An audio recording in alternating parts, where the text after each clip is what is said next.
Ladies and gentlemen, thank you governors now for calling me here and for organizing this wonderful session.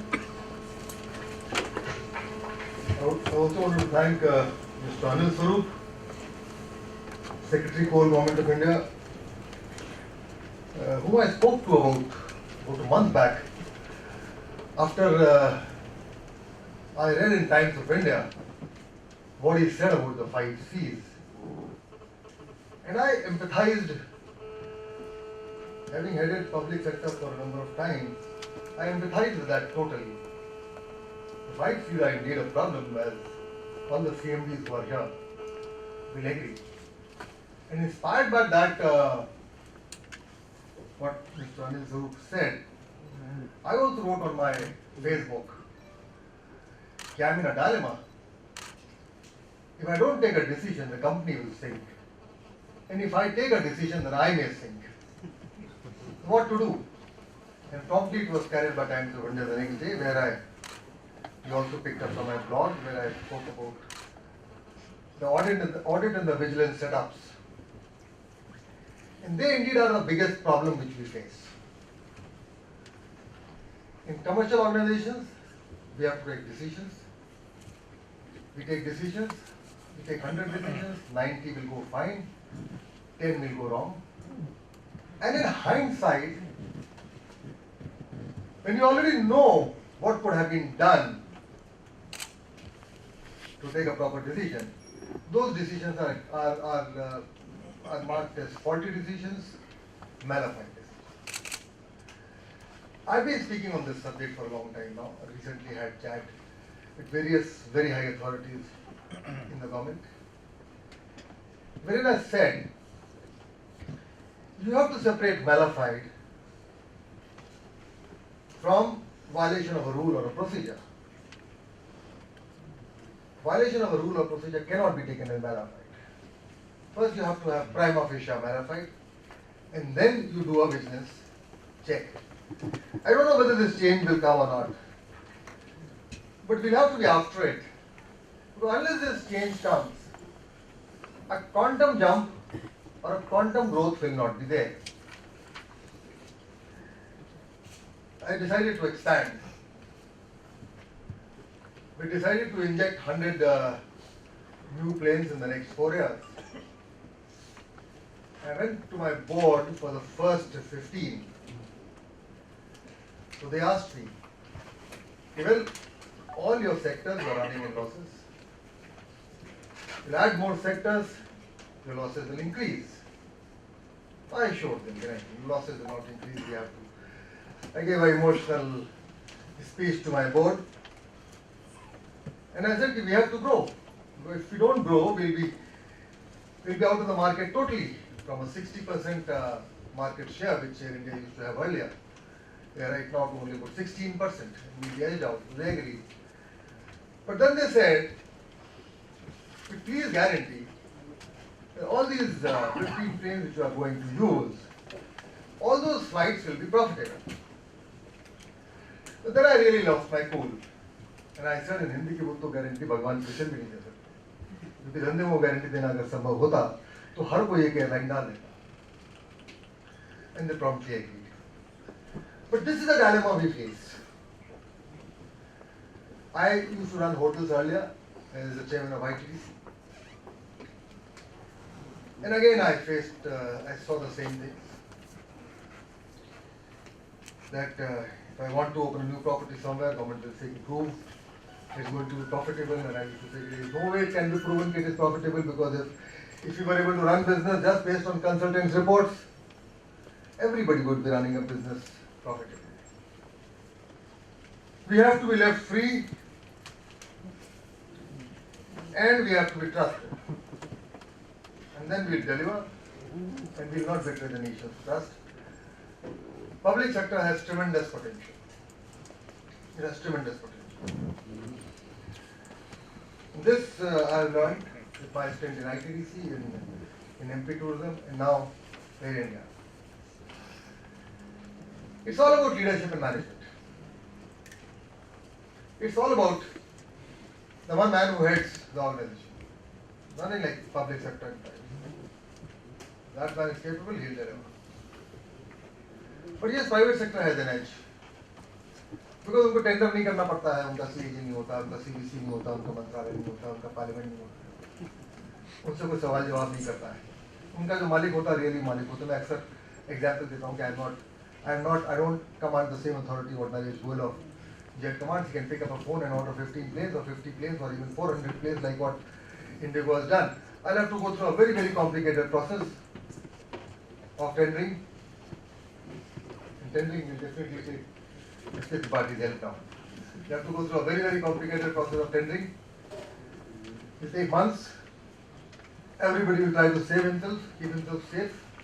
And then I may be able to place an order, or may not be able to place an order, but the time will be spent either way. My first brush with technology was in 1986, when my boss, the chief mechanical engineer of Eastern Railway, told me Mughalsarai used to be a very major railway yard at that point of time. A lot of trains used to come to Mughalsarai, a lot of trains used to start from Mughalsarai.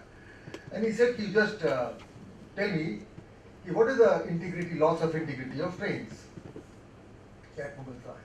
And this is an exercise which cannot be done manually. That was the time of 8086s. I hope many of you remember 8086 before 8088, 8086 came. And we fired that job in 8086 PC. To 8 hours, the end of 8 hours, we got that solution. Yes, 92% trains have not lost integrity, 8% have. And we have come to the present times. When I was heading Madhya Pradesh Tourism, we wanted to do a recruitment exercise. And you know, recruitment exercises are fraught with a lot of danger and a lot of risks. So we assigned this job to a IT company called MP Online. And I was really amazed and I was impressed by what they did. We had about 20,000 applications for 50 odd posts. But I could make the question paper sitting in my room, and that question paper was transmitted directly after I put a password inside my computer. It was transmitted directly to the various examinees right on their desks 5 minutes before the exam started. I found it to be wonderful. In tourism sector, we have used technology very much. I remember when we came out with the first touchscreen kiosk of India in 1994. And then we went through we decided to put touchscreen kiosks in a very large measure at airports. And we placed order of 60 touchscreen kiosks, by which a tourist could go there, book a hotel, or could find out where a tourist site is. But those were early 90s. And it hurt a lot of touts who used to roam around the airports. And promptly in 2 years all the kiosks were destroyed. We didn't lose hope. We created another technology called Handy Audio Reach Kit. This again was the first time in the country this technology was created, where a tourist could move around the Naubat Khana area of Red Fort, just a headphone on, and when he comes near a particular site, he gets a description on his headphone. That was a successful experience, and then after that, another experience was developing a wireless appliance for remote presence. We called it the WAP technology, and we filed a Guinness World Record for that technology, wherein we put cameras on top of Qutub Minar, cameras which are robotic, cameras which are video, and they were wireless. A tourist could go to the base of Qutub Minar, handle a touchscreen kiosk, focus the camera at any site of Delhi, including even the Rashtrapati Bhavan, see it, zoom it, see it, take a photograph, and do an email. This was developed in 2001. We filed a Guinness World Record for that. And even the first e-visiting card of India.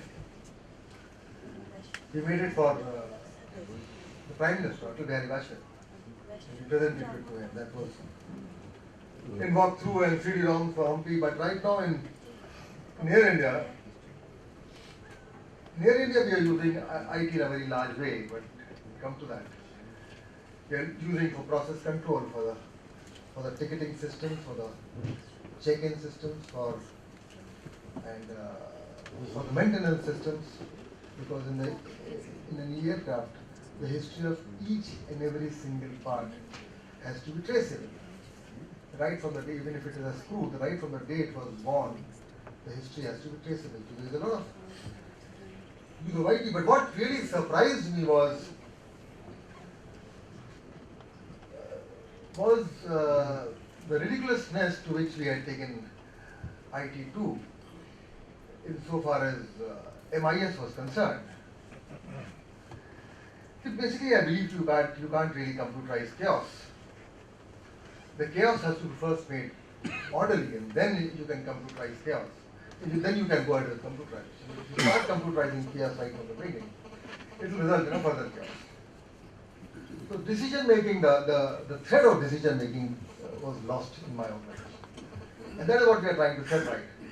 By having proper manual systems, and then we'll go ahead with computerization on a large scale. But again, the amount of paper, somebody talked about the paperless office, Sudesh talked about a paperless office. We have to graduate to that level. But right now, the amount of paper which we dabble in and which we deal in is just mind-boggling. Because so far I used to think, and Diptiman will smile at that the railways is the mother of all bureaucracy. But recently I wrote my thinking has changed. I'm seeing the real mother of all bureaucratic systems right now, and that ultimately reflects in the bottom line. The subject is very apt, transforming PSUs. We are transforming PSUs. Foregone conclusion that this PSU shall stand transformed the next 2 to 3 years. It has to become profitable, it has to become one of the finest airline in the world. And for that, besides information technology, the most important component which we often lose sight of is the human resource. HR strategy 1, HR strategy 2, HR strategy 3, HR, and HR. No technology can replace that. No technology can give the kind of output which extremely motivated human resource can. And that is my biggest challenge right now. Those 25,000 men who are there in Air India Pro, I have to charge them out. Remove their grievances. They should feel energetic. They should have pride in the organization. That is the biggest challenge, and that actually happened because we merged two bodies which could not be merged, which should not have been merged. Air India was Videshi culture, Air Indian Airlines was Videshi culture. We tried to merge two cultures without having a lot of willpower. We tried to merge two cultures. And then we demerged. Then we demerged, we brought out the ground handling separate, formed another company, then we took out the engineering wing separate, formed another company. And we formed a number of, we merged two companies, then we formed a number of companies, and we bought a lot of planes out of by taking loans, and the fuel prices rose, and ultimately what resulted was a grand mess. We are looking at HR, we are looking at simplification of processes, we are looking at refining the tender system, in which I am going to take the help of Mr. Tripathi, who is my old college mate and old Padosi. We used to live in the same block. We'll be meeting after a long time, and we have to simplify processes. The structural reforms have to be done, process reforms have to be done, and we'll have to bring in a lot of IT. Thank you very much, ladies and gentlemen, for giving me this opportunity. And I am not much of a IT man. I can barely use my PC, work on the Word, do a bit of blogging and use Facebook, and that is about all. But I know IT has tremendous power. It can bring in a lot of transparency, it can bring in a lot of efficiency. And I look forward to benefiting from that.